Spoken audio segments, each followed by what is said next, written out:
በአማራ ብሔራዊ ክልላዊ መንግስትና የአማራ ፋኖ ህዝባዊ ድርጅት አፋሕድ መካከል የዘላቂ ሰላም ስምምነት ህዳር 25 2018 ዓ.ም መፈረሙ ይታወሳል። በዛሬው ዕለት የተፈረመው ስምምነትም የዘላቂ ሰላም ስምምነቱን ማዕቀፍ ውጤታማ ለማድረግ የሚያስችል ማስፈጸሚያ ነጥቦችን የያዘ ነው። ስምምነቱንም የአማራ ክልል የሰላምና ጸጥታ ቢሮ ኃላፊ ዶክተር እሸቱ የሱፍና የአማራ ፋኖ ህዝባዊ ድርጅት አፋሕድ ወታደራዊ አስተዳደር መምሪያ ኃላፊ ረዳት ፕሮፌሰር ኢያሱ አባተ ተፈራርመዋል።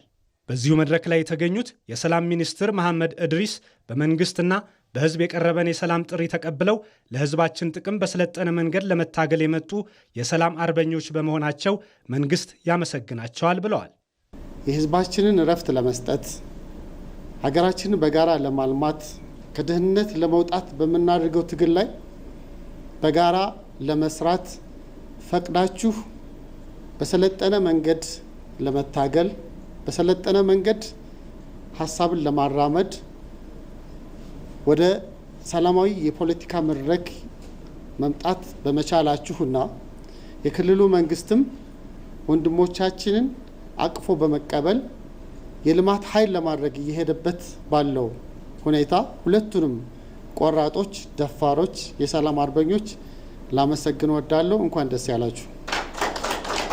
የአማራ ክልል ምክትል ርዕሰ መስተዳደር ዶክተር አብዱ ሁሴን በበኩላቸው ህዳር 25 2018 ዓ.ም የተፈረመው የዘላቂ ሰላም ስምምነት በክልሉ በነበረው ግጭት የደረሰውን ስብራት የሚያክም መሆኑን ተናግረዋል። በዛሬው ዕለት የተፈረመው የዘላቂ ሰላም ስምምነቱ ማስፈጸሚያ ስምምነትም የአማራ ክልልን ከነበረበት ችግር አውጥቶ መልሶ ለመገንባት የሚያስችል እንደሆነ ገልጸዋል። የተፈራረመው የማስፈጸሚያ ሰነድ በክልላችን ውስጥ የተፈጠረውን ውድመት መልሶ ለመገንባት የተሸረሸረውን እምነት እና እየጠፋ ያለውን ወግ፣ ባህል፣ እሴት መልሰን ለመመለስ ወይም ሪስቶር ለማድረግ የሚያስችል ቃል ኪዳን እና እምነትን የምንገነባበት ነው።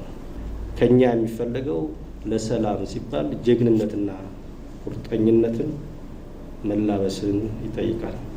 የአማራ ፋኖ ህዝባዊ ድርጅት ወደ ሰላማዊ መንገድ ሲመጣ ለኢትዮጵያ ብሔራዊ ጥቅም መጠበቅ ለመስራት መሆኑን የገለጸው ደግሞ የድርጅቱ ወታደራዊ አስተዳደር መምሪያ ኃላፊ ረዳት ፕሮፌሰር ኢያሱ አባተ ነው። ብሔራዊ ጥቅማችንን ለማስከበር የህዝባችንን ጥያቄ ለማስመለስ ከመንግስት ጋር በሰላማዊ መንገድ ተነጋግረን እንሰራለን ብለን የቆረጥነው ከባድ ውሳኔ ይሄ ነበር። የህዝባችን ጉዳይ ጥያቄ ለማስመለስ ሀገራችን የተረጋጋች ብሔራዊ ጥቅሟ የተከበረ የአማራ ህዝብም ትናንት ዋጋ ሲከፈልበት የነበረውን ትልቅ ጉዳዮች አሁን አንዳንድ ጉዳዮች የባህር በርን ጨምሮ መንግስት ሲያነሳቸው በትግል ውስጥ ነን የሚሉ አንዳንድ ወንድሞቻችን እንደ ወንጀል ያነሱታል። እኛ እንደ ትግል ምልክት እንደ አማራ ትግል የምንወስደው እነ ፕሮፌሰር አስራት ወልደየስን ነው። ይሄ ጥያቄ እነሱ ጥያቄ ነበር። ከሰሞኑ የሰላም አማራጭን በመምረጥ ወደ ሰላም የመጡት የአማራ ፋኖ ህዝባዊ ድርጅት አፋሕድ ምክትል ሊቀመንበርና ወታደራዊ ዋና አዛዥ ፈንታው ሞሃባ የአማራን ህዝብ ጥያቄ እናስመልሳለን ብለን ጫካ ብንገባም አሁን ላይ ህወሓት፣ ሻዕቢያና ግብፅ የእኛን ትግል በመጥለፋቸው የሰላም አማራጭን መርጠናል ብለዋል። አሁን ድረስ በጫካ የሚገኙ የሰላም መንገድን እንዲከተሉም ጥሪ አቅርበዋል። የህወሓት ተላላኪ ከመሆን የግብፅ ተላላኪ ከመሆን የሻዕቢያ ተላላኪ ሆኖ አገራችንን ከምናፈርስና ከምናተራምስ የክልላችንን ህዝብም ሆነ ሰላሙን ከምንነሳው ከምናተራምሰው ከዚህ ተቆጥበን የሰላምን አማራጭ ወስደን ከህዝባችን ጋር ሆነን ከክልሉ መንግስት ጋር ሆነን ከፌዴራል መንግስት ጋር ሆነን የክልሉንም ሆነ የሀገራችንን ህዝብ ችግር በጋራ መፍታት አለብን ብለን እናምናለን።